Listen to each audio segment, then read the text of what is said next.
Allô Alex? Écoute, je t'attends, je suis prêt, je suis dans le canapé. On peut commencer quand tu veux.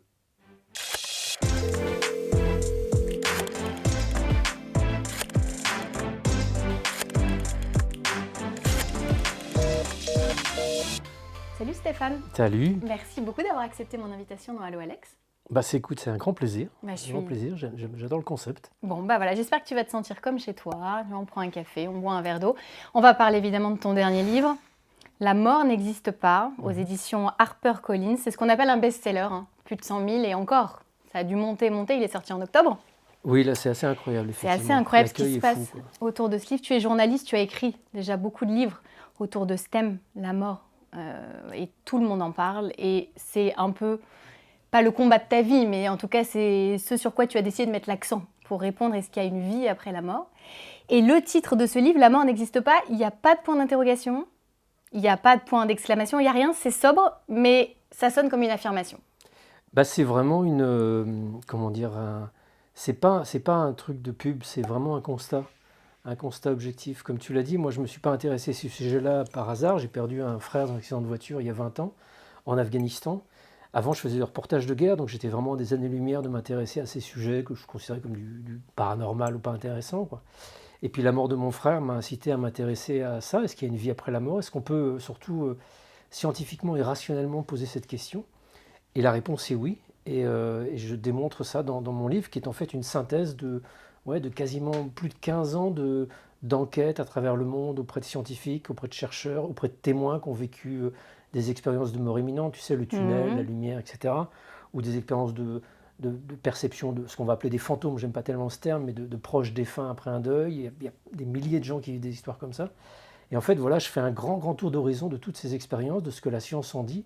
Et une des conclusions, c'est que bien évidemment qu'on meurt, bien évidemment que mon frère est mort, mon père est mort aussi, des proches sont décédés, mais c'est qu'un aspect de ces personnes qui est mort. Il y a quelque chose de vraiment essentiel qui était à l'intérieur d'elles, que je vais appeler une âme, même si le terme est très religieux. Pour moi, ce n'est pas un terme religieux, c'est une dimension spirituelle. Ça survit. Ça survit à la mort du corps, et c'est scientifiquement établi. C'est ce que j'allais te demander, parce que la mort n'existe pas. Moi, j'allais te dire, à l'inverse, oui, pour moi, elle existe, dans le sens où, effectivement, quand on perd un proche, on la connaît, la mort, donc elle existe. Oui, Tu vois, elle n'existe pas, effectivement, pour celui qui part, mais en revanche, pour toi et moi, qui avons perdu des gens qu'on aimait, elle existe. On est obligé, on ne peut pas dire alors le ce contraire. que je montre dans le livre, ce que je raconte, c'est qu'elle existe pour nous aussi. Mais qu'est-ce que tu appelles la mort? C'est-à-dire la perte La du mort lien, physique, la déjà. perte du contact. Oui, parce que voilà, moi, aujourd'hui, je ne peux pas appeler mon père, c'est la mort qui nous sépare. Donc, quelque part, elle vit, elle existe, Et qu'est-ce elle est qui te dit présente. que tu peux pas appeler ton père? Eh ben, je ne peux pas la voir physiquement. Je ne peux pas lui parler. Je peux lui parler Pourquoi dans tu peux mon pas lui esprit, parler? mais je ne peux pas échanger. Tu vois, là, par exemple, si je te pose une question, tu vas me répondre. Eh ben écoute, je montre dans le livre qu'il est possible de effectivement communiquer avec les défunts, d'entendre des réponses. Ça passe par plein de choses différentes qui vont des techniques chamaniques que j'ai pu faire au fin fond de l'Amazonie, en passant par les médiums qui sont au milieu de Paris, aussi en passant par peut-être l'ouverture de certains canaux. Tu sais, je pense on a tous une forme d'intuition plus ou moins marquée, qu'on écoute plus ou moins. L'intuition, c'est vraiment la forme première de ce qu'on va appeler la médiumnité ou les capacités extrasensorielles. On en a tous, On l'a toi, tous. moi. Donc pourquoi est-ce que moi je vais l'entendre, mon intuition, et pas toi? Ou à l'inverse, pourquoi est-ce que toi tu vas entendre ton intuition et pas moi? Euh, c'est par cette intuition que tu peux entendre les réponses de ton père. C'est par cette intuition qu'on peut sentir la présence des personnes défuntes qu'on a aimées. On n'est pas médium, bien évidemment qu'il y a une distanciation On qui est en faite. parlera d'ailleurs des médiums. Effectivement, tu en parles dans ton livre. Il faut faire attention, il y a à boire et à manger Bien sûr. dans tout ce monde-là. On va en reparler. Mais ça m'intéresse ce que tu dis sur l'intuition. Pourquoi est-ce que, par exemple, certaines personnes ont peur de la mort, d'autres n'ont pas peur de la mort? Ça fait référence à l'intuition qu'on en a, à la perception qu'on en a ou pas du tout? Oh, je pense qu'il y a plein de raisons. C'est un sujet qui est pas banal. Ça peut toucher en soi des dimensions émotionnelles parce qu'on a été traumatisé par la perte d'un grand-père, d'une grand-mère ou de quelqu'un qu'on a aimé. Ça peut être traumatisant parce qu'on a peur de tout ce qui bouscule un petit peu notre sentiment de sécurité. Ça peut toucher des dimensions psychologiques, ça peut toucher à plein de domaines. La mort, c'est un changement radical, si tant est qu'on considère qu'il y a une poursuite de la vie après. Euh, Regarde comment on a peur de changer dans nos vies, de changer de boulot, de changer de voiture, de changer de conjoint. Et puis là, Des fois, on tourne en rond, on hésite, on va rester 20 ans dans une relation toxique parce qu'on n'ose pas partir. c'est la Donc, grande inconnue. On ne sait pas, et effectivement, là, ce la qui nous mort, attend. tu rajoutes une dimension en plus d'inconnu. Donc c'est normal que ça fasse peur. Mais justement, ce livre-là, tu vois, je l'ai adressé à ma fille qui a 26 ans aujourd'hui, parce que je pense que il y a deux manières d'affronter des choses qui nous font peur. Soit on se dit, oh là, non, Ouais, je me je cache. veux pas. Ouais, ouais. Bon, ça résout pas trop le problème, parce qu'au bout d'un moment, j'ai plus de coussin, et puis je suis bien obligé d'affronter ce qui me fera Ah bah de peur. toute façon, on va tous y aller en Ou plus, alors, hein. on regarde en face, on essaie de regarder en face. Et regarder en face la mort, ça veut dire quoi? Bah, ça veut dire en parler avec ses proches, ça veut dire lire des bouquins, pas forcément sur la vie après la mort, mais des bouquins de spirituels ou autres, ou philosophiques. S'intéresser, nourrir un petit peu, remplir un petit peu tous ces espaces qui sont autrement complètement inconnus, les remplir de quelque chose. Et ma fille, qui a été confrontée à la mort très jeune, parce qu'elle avait 3 ans et demi quand son oncle est mort, mon frère, elle a été associée à tous les moments de ma vie où j'ai découvert des choses et que j'ai partagé avec elle. Et je vois aujourd'hui, je ne sais pas si elle a peur ou pas peur de la mort, mais elle est plus apaisée par rapport à cette question, elle est plus outillée, elle est moins submergée par trop Hmm. d'appréhension dès lors qu'on parle du sujet. Donc, Toi aussi aujourd'hui, tu es sûr, toi à titre personnel, parce que comme je le disais en introduction, dans cette application livre qu'on a ouvert, t'as plus peur et tu es sûr qu'il y a quelque chose après. Au vu de tous les ouvrages que tu as écrits sur la question, tu as assez creusé aujourd'hui pour être capable de me regarder et de me dire, Alex, je sais qu'il y a quelque chose après. alors il y a deux raisons pour lesquelles je suis sûr que la vie se poursuit après la mort. Une raison qui est un très très long cheminement scientifique, d'enquête rationnelle, journalistique, où je suis allé rencontrer, voilà, comme je te le disais, des témoins, des chercheurs, etc. à travers le monde. Et l'autre raison, c'est parce que j'y suis allé. Parce que depuis 15 ans, je fais des expériences où j'essaie de me confronter moi-même à ces dimensions spirituelles dont parlent les traditions, comme les traditions chamaniques. Tu vois, les chamans, j'en ai entendu parler il y a plus de 15 ans, comme étant des gens qui allaient dans le monde des morts, parler avec les esprits des plantes. Ok, bah j'y vais, puis je vais Tu... tenter l'expérience. Je vais voir si c'est juste des conneries, pardon, ou s'il y a un fond de réalité. Je suis suffisamment grand pour me faire ma propre opinion. Mais j'allais te dire, comment tu sais que tu y es réellement allé? Parce que la mort physique, tu ne l'as pas connue, On la a mort du combien de temps corps. là? En 2-3 minutes, comment tu peux Bah, savoir que tu y es vraiment allé? Parce que tu n'es pas mort au sens clinique. de façon très résumée, c'est ce que je raconte plus en détail dans le bouquin. Euh, Prenons l'exemple des expériences de mort imminente. C'est des expériences où les gens sortent de leur corps, voient un tunnel, etc., etc., à un moment où leur cerveau il est en cessation d'activité parce que c'est suite à un arrêt cardiaque. Par exemple, si là j'ai un arrêt cardiaque, entre 10 et 20 secondes après l'arrêt cardiaque, mon cerveau il stoppe complètement d'être actif, il n'a plus d'activité. Et pourtant, je vais pouvoir vivre une expérience de mort imminente, sortir de mon corps, aller voir plein de choses et te les décrire et te dire de façon extrêmement avérée ce qui s'est passé. Donc en fait, il semblerait que le cerveau ne fabrique pas notre conscience. Là, je te résume vraiment à Hmm. l'extrême. Notre cerveau ne fabrique pas notre conscience, mais est une sorte de filtre qui réduit une conscience extrêmement vaste qui est située en dehors du temps et de l'espace. Comme si notre conscience était un cloud et que notre cerveau, c'était un ordinateur qui réduit le cloud pour le faire interagir avec l'environnement dans lequel il vit. Et donc, dès que le cerveau ne marche plus, que l'ordinateur ne marche plus, bah, le cloud il continue d'exister, il continue d'être là, il continue de vivre des expériences folles. Et donc les chamans, en utilisant des substances notamment comme l'ayahuasca, qui est une substance psychoactive interdite en France, hein, euh, font baisser l'activité du cerveau.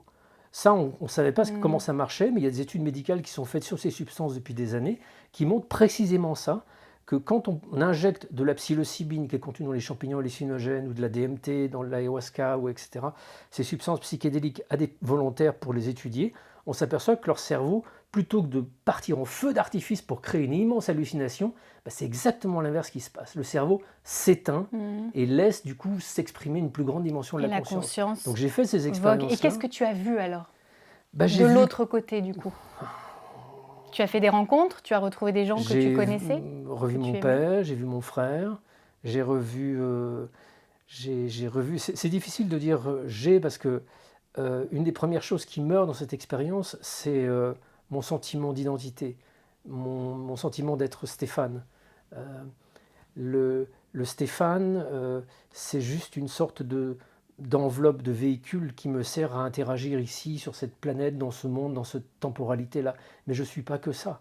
Quand je vais mourir, Stéphane va mourir, le corps de Stéphane va pourrir, mais il y a quelque chose d'autre qui va continuer à vivre, qui ne s'appelle pas Stéphane, qui Mais, existe avant Stéphane, qui existe après mais Stéphane, qui reconnaît quand même les personnes que tu aimes. et qui reconnaît, il y a une forme de lien qui est maintenue. Donc c'est pour ça que cette expérience chamanique, pour moi, elle a pris beaucoup, beaucoup de temps à être intégrée pour que je puisse justement comprendre un petit peu ce qui se passe, parce que c'est ce qui s'appelle des expériences d'expansion de conscience. C'est un peu comme si imagine qu'on est aveugle. On n'a jamais vu de notre vie. On ne sait pas ce que c'est que la lumière, on ne sait pas ce que c'est que l'espace, etc. Et comme ça, en une fraction de seconde, tu te mets à voir. Tu te mets à voir de la lumière, Ah tu oui, te mets à c'est voir des perturbant. couleurs, tu te mets à voir des perspectives. Tu ne sais pas ce qui se passe. Donc c'est extrêmement difficile à décrire. Et moi, c'est pour ça que j'ai des difficultés à te décrire l'espace dans lequel je suis allé. Mais tu sais ce qui s'est passé quand même. Il y a une Voilà. seule certitude, c'est que je continue à vivre et que j'ai l'impression d'accéder à une réalité beaucoup plus grande, où le temps et l'espace ne semblent plus du tout avoir de... Le même référentiel en tout cas que le nôtre est sur cette terre évidemment. Exactement. J'aimerais maintenant qu'on passe à l'application localisation, puisque tu as parlé brièvement de ton frère, et on va aller à Kaboul où tu es resté plusieurs années, et c'est là que tu as le déclic, malheureusement, accident de ton frère, et tu vas le voir partir devant toi, il va nous quitter, et tu es là, et tu témoignes, et tu le dis dans le livre, j'ai senti que mon frère partait, et j'ai eu besoin de lui parler, j'ai eu besoin de le rassurer, et de lui dire, ne t'inquiète pas, je vais m'occuper de tout. Je suis là, quelque part. Et ça, tu ne l'expliques pas non plus, pourquoi tu as eu cette réaction. Tu ne t'es pas effondré, tu lui as parlé. Maintenant, oui, mais sur le moment, effectivement, je ne me l'expliquais absolument pas. Il est mort dans un accident de voiture, donc ça a été extrêmement inattendu, traumatique, très, très brutal. Et, et dans le choc du moment de l'accident, où moi j'étais très très conscient d'être en état de choc et d'être dans cette ultra-vigilance, après, hein, les psychiatres m'ont expliqué que c'était un mécanisme de protection. Soit tu t'éteins, et je me suis éteint pendant quelques secondes, j'ai plus de souvenirs des premières secondes de l'accident. Mais après, ma façon de gérer le trauma, ça a été au contraire de devenir hyperactif. Donc il fallait évacuer les corps, parce qu'il y avait 4 personnes qui sont décédées, il fallait évacuer les corps sur le Kaboul et puis ensuite sur le Pakistan, il fallait gérer tout ça, etc. Mais pendant un moment, quand j'étais devant le corps de mon frère et que je lui attrapais la main, je sentais qu'effectivement j'étais moi dans un état de choc assez vigilant, mais je sentais une espèce de confusion. Et sans réfléchir, j'ai vraiment éprouvé le besoin de lui exprimer à haute voix ce qui venait de se passer, comme s'il avait besoin que ça soit clarifié. Et ce n'était pas une croyance à l'époque, c'était vraiment purement instinctif, quoi. Et, et bien des années plus tard, en étudiant ces phénomènes, je me suis aperçu que euh, quand tu meurs de façon comme ça extrêmement inattendue, effectivement, il y a quand même un moment de surprise. Si ton âme poursuit son existence, le choc de l'accident fait que tu ne comprends pas ce qui vient de se passer. Tu vas peut-être mettre un peu de temps à réaliser. Et donc, cette espèce de pulsion que j'ai eue de m'exprimer et de lui raconter qu'il était mort a peut-être eu un effet apaisant sur lui dans ses premières secondes. Et quelques années plus tard, j'ai vu un médium qui m'a décrit la scène de l'accident, sans que je lui ai raconté quoi que ce soit. Et il m'a décrit mon frère, debout, à côté de son corps, à côté de la voiture, complètement stupéfait par ce qui venait de se passer. Et le médium me dit, mais il y a de la musique qui fait que votre frère se retourne. Et mon frère, en entendant la musique, se retourne, et la musique venait de la voiture accidentée. Et moi, je ne me souvenais absolument pas.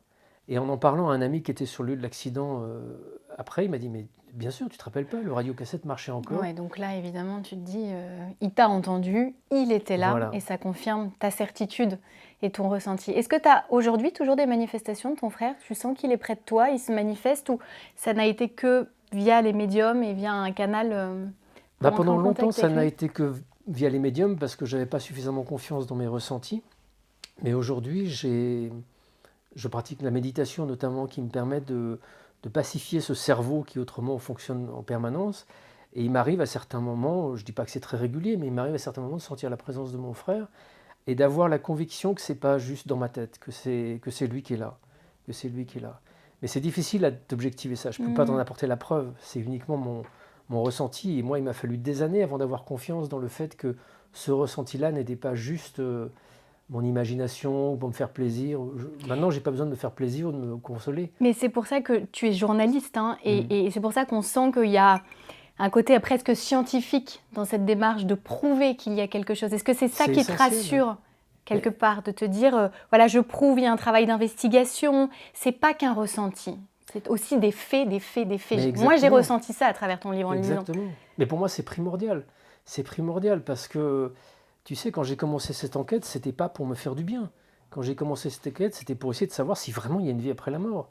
Et il était hors de question que je me laisse embarquer par une croyance, parce qu'elle m'aurait paru sympa, ou tel système spirituel ou autre. Non, moi je veux être sûr, Est-ce que à tu 100%. Est-ce que tu penses que ton frère est aussi, parce que c'est là qu'a eu lieu le déclic, où vraiment tu t'es dit, je vais faire dans ma vie, je vais essayer de travailler sur cette question. Tu penses qu'il serait fier, qu'il serait heureux, qu'il te sait missionner de ça ou pas, ton frère, tu penses? Ouais, c'est drôle que tu poses cette question. Je pense que, ouais, je sais, on avait eu des échanges quand il était, avant son décès, où je sais qu'il me demandait conseil parfois. Moi, j'ai commencé mon métier très jeune. Je suis parti à 19 ans sur un terrain de conflit en Afghanistan. Euh, donc je sais qu'à plusieurs reprises, il m'a demandé des conseils sur comment essayer d'être adapté dans ce monde, dans cette vie-là. Et je pense que il aurait été assez admiratif de ma ténacité à ne pas lâcher le morceau et à vraiment enquêter année après année, malgré les déconvenus, malgré la complexité des sujets, parce que c'est vrai que là j'explique simplement dans ce livre, mais quand même des thématiques qui sont complexes, comme les neurosciences, la médecine, la question de l'arrêt cardiaque, enfin des sujets qui nécessitent d'être connus vraiment à fond pour être sûr de ne pas se faire berner par des fausses assertions, quoi. On n'est pas forcément bien reçu quand on va dans les hôpitaux, quand on enquête, quand on pose des questions à des médecins réanimateurs, ou à l'inverse, tu as le sentiment qu'ils sont demandeurs d'aller creuser sur ces questions-là, puisque tu relates dans ton livre des faits en service de réanimation. On parle, voilà, tu as interrogé tout le personnel hospitalier. Est-ce que tu les sens promptes à te répondre, ou au contraire, il y a encore un peu une omerta, un tabou? On ne s'approche pas trop de ces sujets-là, de ces questions-là. Écoute, moi j'ai le sentiment, j'ai toujours tendance à voir le verre à moitié plein qu'à moitié vide. Donc j'ai tendance à plutôt faire le constat qu'il y a beaucoup de gens qui sont ouverts d'esprit et curieux. Il y a des gens qui sont bornés. Bien évidemment, il y a des gens qui sont exigeants. J'ai rencontré dans le monde médical des médecins, des chercheurs qui veulent bien être ouverts à tout, mais il faut qu'on leur présente quand même des éléments un peu concrets et pas juste des croyances ou des grandes idées mystiques. Donc je respecte cette exigence. Moi, en tant que journaliste, j'ai aussi un degré d'exigence qui est assez élevé. Mais j'ai quand même le sentiment qu'il y a beaucoup de gens qui, notamment dans les unités de soins palliatifs ou en unité de fin de vie, de personnel soignant, qui sont confrontés à des choses extraordinaires quasi quotidiennement. Donc il y a un moment, tu ne peux pas vivre dans une forme de déni en disant non, non, tout ça ne m'intéresse pas. En général, si les chefs de service, eux, ça ne les intéresse pas. Ah oui? C'est plus dans les paliers intermédiaires, le personnel soignant qui est en contact direct C'est ce avec que j'allais dire, les c'est parce que le chef de patients, service, ouais. infirmières, aides-soignants, infirmiers, qui eux sont vraiment au contact avec le patient et auxquels le patient ose livrer des choses qu'il ne livrera pas forcément à son médecin. Je me rappelle d'une scène où un des plus grands chercheurs sur les expériences de mort imminente faisait une conférence. C'est un cardiologue hollandais qui s'appelle Pim van Lommel. Il faisait une conférence devant plein de médecins et sur les expériences de mort imminente. Et à un moment, dans l'assistance, il y a quelqu'un qui se lève, qui dit « Écoutez, docteur, je trouve scandaleux que vous parliez de ces bêtises, ces sujets n'existent pas, l'expérience de mort imminente, c'est n'importe quoi, c'est pas scientifique, j'ai jamais un seul patient qui m'a raconté la moindre expérience qui m'est arrivée. » Et au même moment, tu as un autre type qui se lève dans la salle et qui dit « Monsieur, je suis un de vos patients, vous êtes la dernière personne à qui j'aurais envie de parler des expériences de mort imminente que j'ai vécues. » Et ça te montre que, en fait, ces expériences-là, expérience de mort imminente, expérience de contact avec un défunt, un nombre incalculable de gens vivent ça. Et moi, je peux le dire, je l'ai vécu aussi. Tu vois, on est deux là, et je pense que les gens qui nous regardent peuvent témoigner aussi de choses. N'hésitez pas, d'ailleurs, si vous voulez en témoigner avec nous, en parler. On en vit tous autour de nous. Et quand la parole se libère, tu t'aperçois que les gens osent. Exactement. Moi, je pense que c'est ça aussi, c'est la question d'oser en parler. On n'ose pas en parler parce qu'on se dit oh, je ne suis pas sûr de moi, je vais être pris pour un fou, on va se moquer de moi, etc. Surtout quand on traverse un deuil, on va être accusé de se dire oh là là, mais ça te fait du bien de penser à ça, etc. Ça, c'est... Quand on a vécu quelque chose vraiment intriguant lié à la perte d'un proche et qu'on s'entend dire que ça te fait du bien, etc., c'est plus qu'injurieux, c'est irrespectueux, je trouve. Moi, tu sais, avant de m'intéresser au sujet extraordinaire, je pensais vraiment que tous les gens qui te racontaient des histoires extraordinaires étaient soit se trompaient, soit étaient un peu fous, soit... Et depuis que je m'intéresse à ça, c'est-à-dire depuis 20 ans, j'ai rencontré des milliers de témoins, des gens complètement fous, j'ai dû rencontrer un ou deux. J'ai rencontré des milliers de gens sincères, convaincus d'avoir vécu quelque chose de bizarre, mais aussi convaincus que c'est pas possible. Donc vraiment dans ce discernement, dans ce questionnement, dans ce propre auto-jugement qui fait que ces gens-là n'adhèrent pas à tout et n'importe quoi. J'ai rencontré beaucoup de retenue chez les témoins. Donc ça a été une grande leçon, ça. Et je pense que plus de 50% des gens qui vivent un deuil ont des expériences de contact spontané avec un défunt. Et 50%, ça et fait des c'est centaines de milliers de gens chaque année, ça. c'est beaucoup, effectivement, et du coup, on ne peut pas nier, on ne peut pas passer à côté. Mm. J'aimerais qu'on enchaîne avec l'application Instagram. Alors, j'ai regardé ton Instagram et j'ai vu dans ta bio, j'ai été assez... Et tu as parlé de ta fille hein, dès le début de cette interview parce que tu mets un lien concernant ton livre avec un texte, effectivement, tu t'adresses à ta fille au début de ton livre. Oui. Et je sais pas, j'ai envie d'avoir ton avis, pourquoi tu t'adresses à ta fille moi, je l'ai perçu, j'étais très proche de mon papa et on parlait beaucoup de ces questions et malheureusement, il nous a quittés. Et j'ai senti un lien très fort avec ta fille, ça c'est sûr. Mais ce que je veux dire, c'est presque comme si c'était un testament, comme si tu lui laissais un texte. Tu parles de ta mort, notamment, tu dis « ma mort sera inattendue ». Et ça m'a touchée, donc je voulais te poser la question du pourquoi. Et après, sur ta mort. Mais d'abord, sur pourquoi tu t'adresses à ta fille, presque comme un testament, comme pour la rassurer. Bah, il y a plusieurs réponses. Bah, c'est un peu un testament, ce livre. C'est pas un testament dans le sens où je compte mourir dans 15 jours, mais c'est un testament dans le sens où, depuis 22 ans que mon frère est mort, j'ai passé la quasi-entièreté de mon temps à enquêter sur ce sujet. Maintenant, c'est fini. Ce livre-là, c'est vraiment une synthèse de 15 ans intensifs de recherche et d'expérience sur ce sujet-là. Tout ce que j'ai à dire et tout ce que j'ai pu essayer de comprendre autour de la question de la conscience et de la vie après la mort, c'est dans ce bouquin. Et dans ce sens, c'est un livre synthèse qui m'est paru opportun d'adresser à ma fille parce que, voilà, on parle de la mort de temps en temps avec ma fille, elle m'en parle. Quand il y a quelques années, un de ses amis a perdu un proche, elle m'a amené à en parler elle-même. Et je vois combien, encore une fois, nos discussions, même si elles ne sont pas ultra régulières, ultra fréquentes, on ne passe pas notre temps à parler de la mort, mais elles ont existé, ces discussions, et je vois combien elles ont contribué à faire de Luna une personne plus équilibrée et plus apaisée par rapport à ça. Donc c'était un peu une évidence pour moi que ce texte-là, il s'adressait à elle, parce qu'elle a été la témoin de toutes ces années d'enquête. Elle a vécu par procuration quand j'étais au fond de l'Amazonie, quand j'étais ailleurs, sur des lignes de front, enfin elle a vécu tout ça. Et donc tu parles de ta mort inattendue, et c'est vrai que ça m'a interpellée quand j'ai lu ces lignes, parce que je me suis dit, mais tu parles déjà de ta propre mort, est-ce que tu l'as imaginée déjà ? Elle est comment ta mort pour toi ? Non, je dis qu'elle sera forcément inattendue parce que c'est toujours inattendu. Tu vois, mon père est mort à l'hôpital, il était malade, il était en fin de vie, mais au moment où il s'éteint, on ne savait pas 3 jours avant qu'il allait s'éteindre ce jour-là. Il aurait pu s'éteindre 1 mois plus tard, on espérait le ramener à la maison, il aurait pu s'éteindre 3 mois plus tard, on n'en sait rien. Le moment de la mort, il est vraiment inconnu des gens qui accompagnent. Donc c'est dans ce sens où si je meurs en reportage, ça sera très inattendu. Si je meurs en fin de vie, ça sera forcément... on n'est jamais préparé. C'est plus dans ce sens-là que je disais inattendu. On n'est jamais préparé.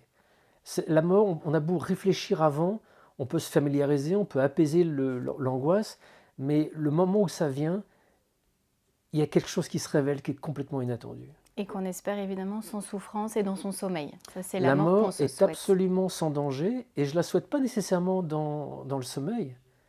Mais pourquoi tu dis sans danger ? Moi, j'ai eu d'autres témoignages de médecins ou quoi qui disent quelquefois ça se passe dans la douleur, C'est souvent qu'on entend, et c'est peut-être ça aussi qui nous traumatise. Pour toi, c'est sans danger, sans douleur et dans un apaisement. Non, j'ai pas dit sans douleur. Le processus de mort, il peut être douloureux psychiquement et physiquement. On a aujourd'hui une palette d'outils qui sont à disposition du personnel médical pour prendre en charge la douleur physique et psychique. Dans une majorité des cas, ça fonctionne. C'est ce que font les services de soins palliatifs.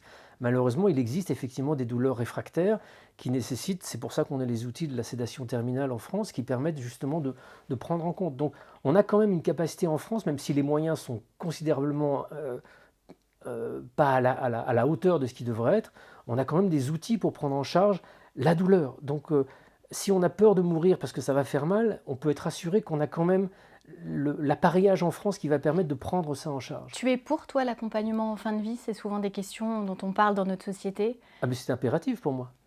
Je ne parle pas de la... Tu parles des soins palliatifs. Les soins palliatifs, c'est un dispositif extraordinaire qui devrait être étendu. Et il n'y en a pas assez. Souvent, il y a des gens qui ne peuvent pas aller en soins palliatifs aujourd'hui en France. La moitié des gens qui devraient nécessiter de soins palliatifs n'y ont pas accès en France. C'est ça. Ouais. Donc il y a un problème là. Il y a un problème de moyens, il y a un problème de culture aussi. Il y a un problème de culture parce que le soin palliatif, c'est un renversement de la perspective médicale. Le soin palliatif, c'est on arrête de soigner parce que ça ne sert plus à rien. On accompagne. Sauf qu'un médecin, dans son ADN, c'est compliqué pour lui de se dire, ça veut dire quoi, arrêter de soigner parce que je ne peux plus. Donc ça demande une formation, ça demande Et aujourd'hui, en école de médecine, encore aujourd'hui, je crois que tu as 8 heures de cours qui sont consacrés à la douleur sur 9 années d'études. Donc c'est un petit peu réduit. Mais si voilà, les soins palliatifs étaient disponibles autant qu'ils le sont nécessaires. Tu vois, on parle beaucoup du débat sur l'euthanasie en ce moment. J'allais y venir, c'est pour ça que j'allais dire d'abord les soins palliatifs et l'euthanasie ensuite pour abréger les souffrances quand il n'y a plus rien à faire. Eh bien, la réponse qui m'est donnée par des gens qui travaillent en soins palliatifs, c'est de dire, vous savez, si on donne une réponse palliative aux gens qui sont en souffrance, 9 demandes d'euthanasie sur 10 disparaissent. Parce que ce que les gens veulent fuir, c'est la souffrance. Et pas forcément Et c'est scandaleux de se dire que cette souffrance, elle peut être prise en charge, psychique ou physique, par les soins palliatifs et qu'elle ne l'est pas. Et c'est pour ça que les gens veulent mourir. Donc la réponse de la société, à mon sens, enfin je ne suis pas un expert, mais la réponse de la société, c'est déjà de permettre qu'à chacun, on puisse offrir un accès digne aux soins palliatifs qui prennent en charge cette souffrance pour avoir une qualité de fin de vie qui soit à la hauteur de ce que notre société est en devoir d'offrir. Et bien sûr, et qu'on doit tous pouvoir Et si avoir ça est déjà offert, là peut venir le débat sur l'euthanasie. Et vous verrez que la demande, elle sera extrêmement réduite par rapport à celle qui est peut-être exprimée aujourd'hui. Et ben c'est bien qu'on en parle aujourd'hui tous les deux. Tu vois, je ne pensais pas qu'on allait en parler, mais je trouve ça bien et c'est un sujet important à évoquer. L'application photo, je vais te montrer maintenant dans les photos des personnalités qui ont osé s'exprimer sur le sujet de l'après-vie. Et je pense à Nathalie Marquet. Nathalie Marquet, elle a sorti un ouvrage, La vie après toi, après Jean-Pierre Pernaut.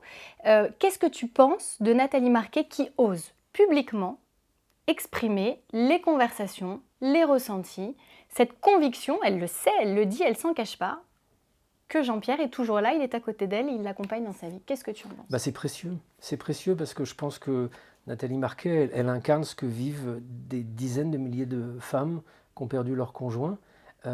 C'est pas extraordinaire, pour moi c'est vraiment normal.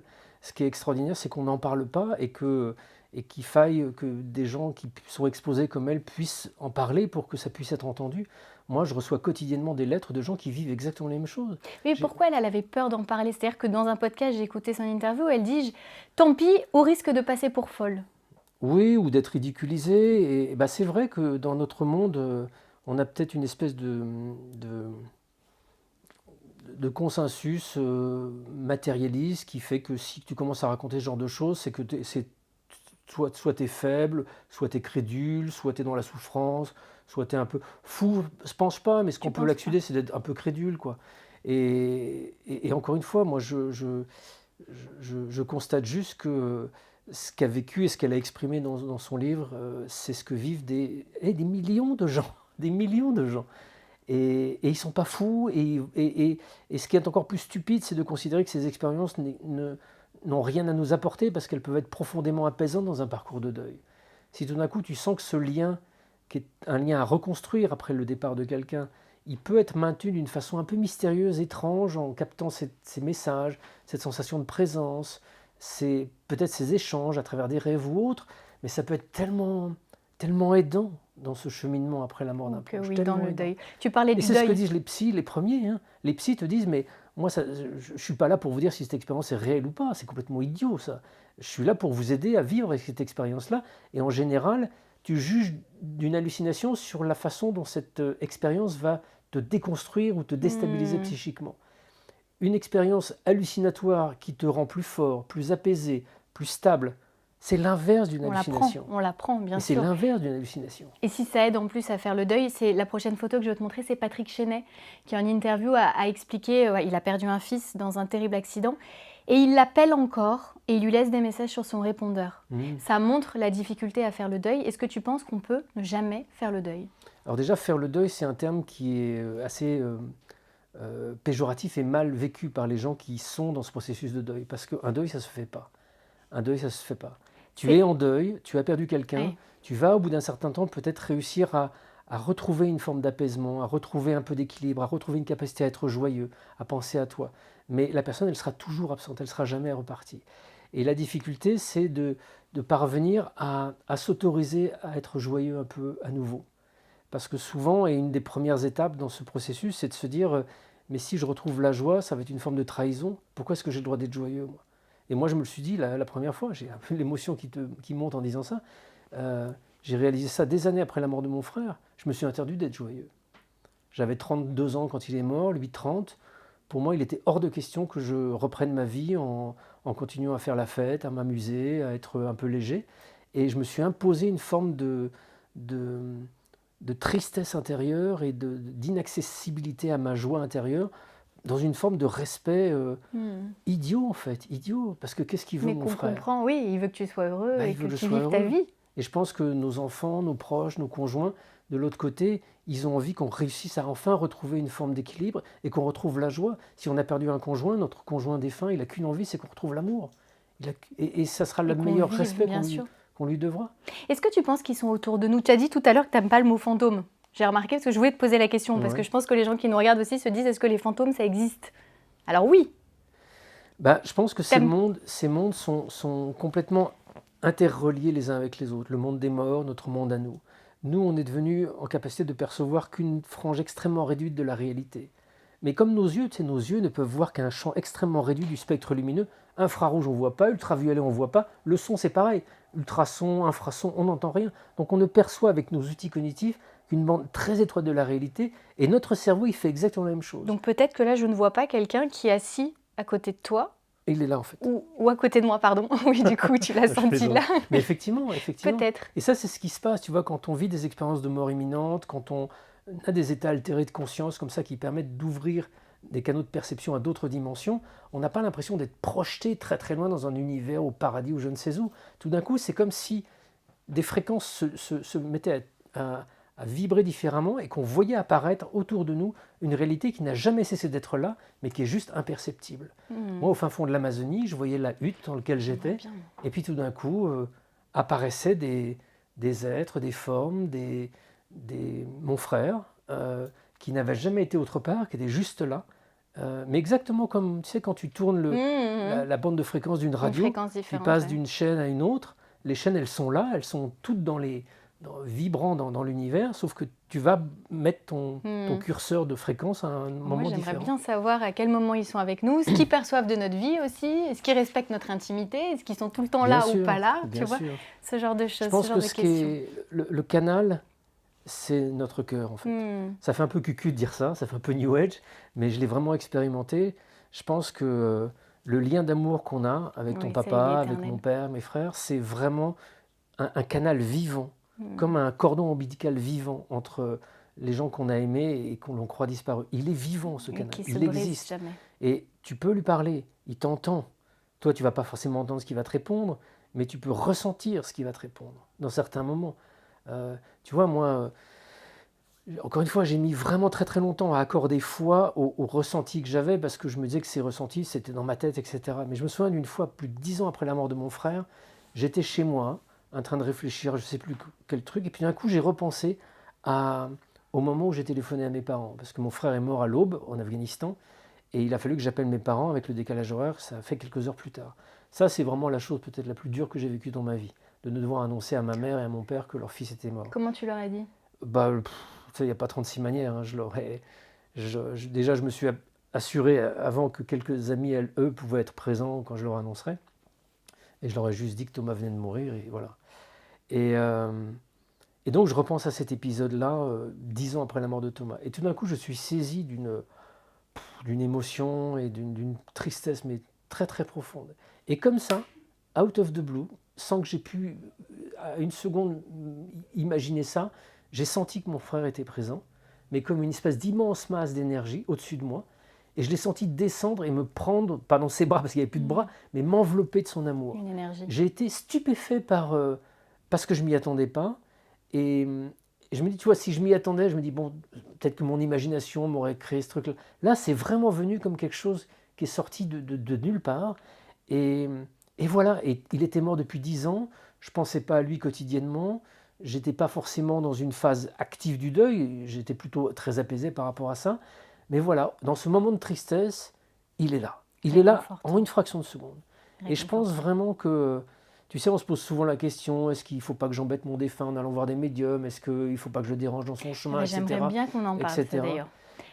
Avec la prochaine application, du coup, je me permets de passer à l'application suivante, qui est l'application banque, parce que je voulais te demander, est-ce qu'il n'y a pas un business quand même autour de la mort? Les médiums. Parce que c'est vrai qu'il peut y avoir, on l'a tous connu, une énorme détresse quand on perd un proche. Ça fait de l'argent aussi, on vit bien avec la mort quand même, financièrement je parle.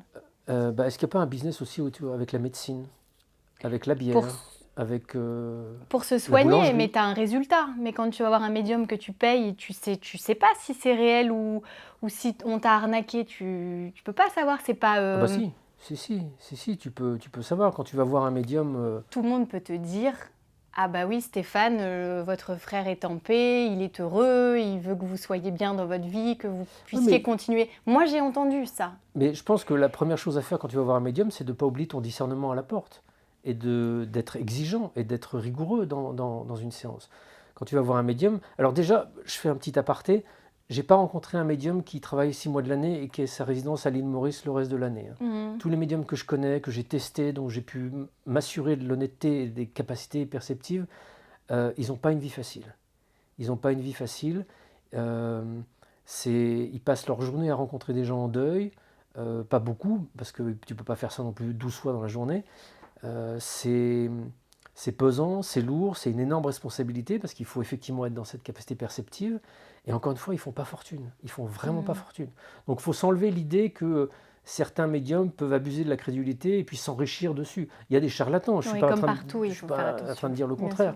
Mais les médiums que je connais, que j'ai testés, dont je peux t'assurer qu'ils ont des perceptions extrasensorielles et qui communiquent avec les défunts, il n'y en a pas un qui a une résidence secondaire à l'île Maurice et puis une autre à Dubaï. C'est des gens qui sont dans un vrai don d'eux-mêmes par Mhm. rapport à leur capacité, euh, Pour aider, pour aider les vraiment, gens. pour Et aider les gens. ils sont vraiment animés, pour ceux qui font ça depuis des décennies, ils sont vraiment animés de ce sentiment-là. Comme toi, ce que tu fais avec tes Maintenant, il y a des livres. charlatans. Oui, il faut faire Maintenant, il y a attention. des C'est bien gens de le dire, c'est pour il ça y a que je des me gens permets qui de le dire. abusent de la crédulité. Il y a des gens, et ça c'est encore plus dangereux pour moi, il y a des gens qui pensent être médiums, mais qui ne sont Qui pas le sont médiums, pas. et qui mélangent leur inconscient avec des capacités extrasensorielles. Donc ce qu'il faut faire quand vous allez voir un médium, déjà vous posez la question pourquoi vous avez envie d'aller voir un médium. Vous y allez une fois, ça ne sert à rien d'y aller tous les 15 jours. Vous y allez une fois pour ouvrir la possibilité que votre défunt, vous puissiez communiquer avec lui pour qu'il vous apporte la preuve ou un élément de preuve qu'il est encore vivant quelque part. Ça ne va pas se produire 2 fois parce que la deuxième fois, le médium, il vous redira les mêmes choses. Donc ça ne sert à rien. Donc en général, les médiums ne veulent pas vous revoir une deuxième fois ou alors Mhm. un an après. Et pendant cette séance, vous ne dites rien.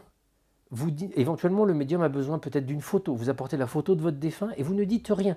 Il va vous poser quelques questions pour savoir s'il peut peut-être cibler un peu plus la personne, mais faites attention à ce que vous dites. Enregistrez la séance. Mhm. Enregistrez la séance pour pouvoir la réécouter après coup.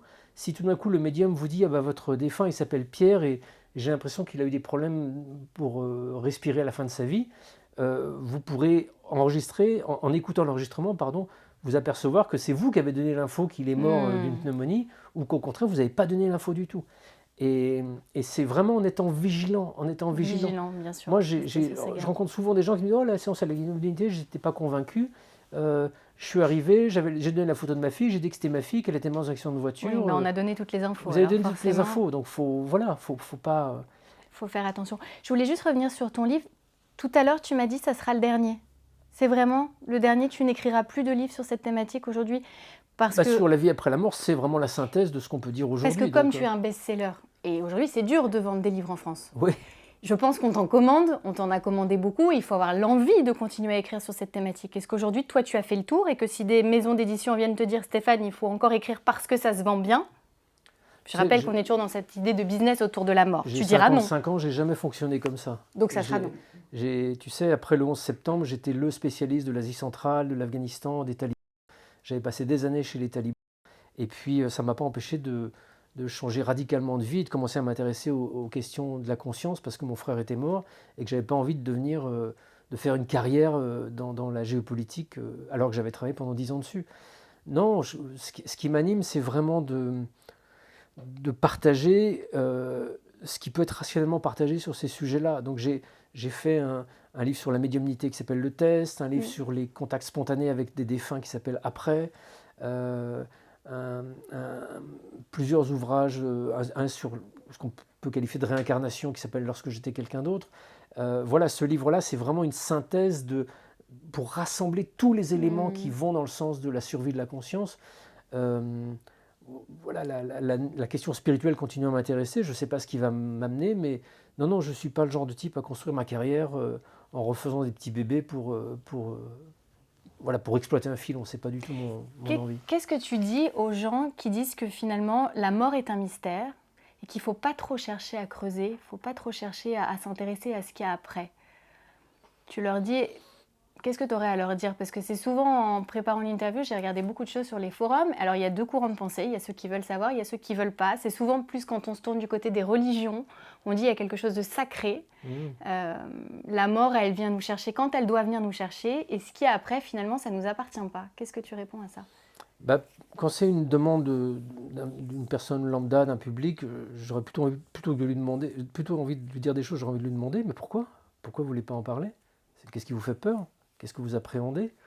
Vous croyez qu'il y a une mauvaise nouvelle à apprendre? Après, les interdits religieux, pour moi, j'y vois plus une tentative de maintenir un monopole. C'est eux qui ont la vérité, c'est eux qui ont la doxa. Vous ne mêlez pas d'aller essayer de comprendre par vous-même. C'est nous qui nous occupons de vous dire ce que vous devez penser. Bon, ça, moi, ça m'a jamais trop plu. Tu ne te sens pas concerné par ça, oui, tu n'es pas d'accord avec ça. C'est ce que j'aime bien dans le chamanisme, c'est que le chamanisme, tu n'as pas un pape du chamanisme qui te dit, voilà, telle est la version officielle. Le chamanisme, ça te confronte toi-même à l'apprentissage. C'est toi-même qui dois apprendre du monde des esprits la connaissance que tu vas acquérir comme ça. Ce n'est pas un livre que tu vas lire ou une église dans laquelle tu vas aller. Et moi, j'aime bien quand même penser par moi-même. Et suivre son intuition. Suivre mon intuition, mais voilà, penser par moi-même. On vit dans un monde qui est quand même aujourd'hui de plus en plus tendance à vouloir nous imposer des grands systèmes de pensée qui font plutôt réagir nos émotions, nos croyances. Moi, je pense qu'il n'y a rien de plus dangereux qu'une croyance, surtout quand on n'en a qu'une seule, quoi. Il faut essayer de multiplier les points de vue et de penser par soi-même. Et donc la mort, c'est la question, ça interroge la vie, ça interroge comment on vit, ça interroge notre éthique, ça interroge notre morale. Je pense que c'est important d'essayer de se saisir un peu de ce sujet et puis de l'explorer soi-même. Et pour se saisir de ce sujet, il y a La mort n'existe pas de Stéphane Alix aux éditions HarperCollins. Merci beaucoup Stéphane d'être venu dans cette émission. C'est déjà le moment de te remercier. Ouais. C'était un super moment, c'est passé très vite. Ouais. J'avais encore beaucoup de choses à dire, mais je vous remercie à vous de nous avoir suivis à la maison. N'hésitez pas à commenter l'émission, n'hésitez pas à poser des questions à Stéphane puisque tu es très actif sur les réseaux sociaux. Je pense que tu dois avoir beaucoup de messages, mais tu dois prendre le temps quand même d'y répondre. La dernière toute petite séquence que je te propose, c'est on se donne rendez-vous dans 20 ans. Tu vas me laisser un message sur mon répondeur, donc décrocher le téléphone, dire « Allô Alex ?» et donc on est 20 ans plus tard. Et tu me dis ce que tu veux, où tu en es, ce qui t'est arrivé, un souvenir qu'on a partagé ensemble lors de cette interview. Je te laisse là-dessus. Ouais. Je remercie ceux qui nous ont regardés et j'espère qu'on aura l'occasion de se recroiser, de refaire une interview avec très grand prochaine. plaisir. Merci à vous de nous avoir suivis. Du coup Stéphane, c'est à toi. Je te laisse le numéro d'Allô Alex. Alors on est dans 20 ans. Bonjour Alex, j'ai l'impression que l'émission qu'on a faite il y a 20 ans est complètement obsolète parce qu'aujourd'hui, je crois qu'il est admis pour absolument tout le monde que la vie se poursuit après la mort et il était temps. Je te fais des bisous.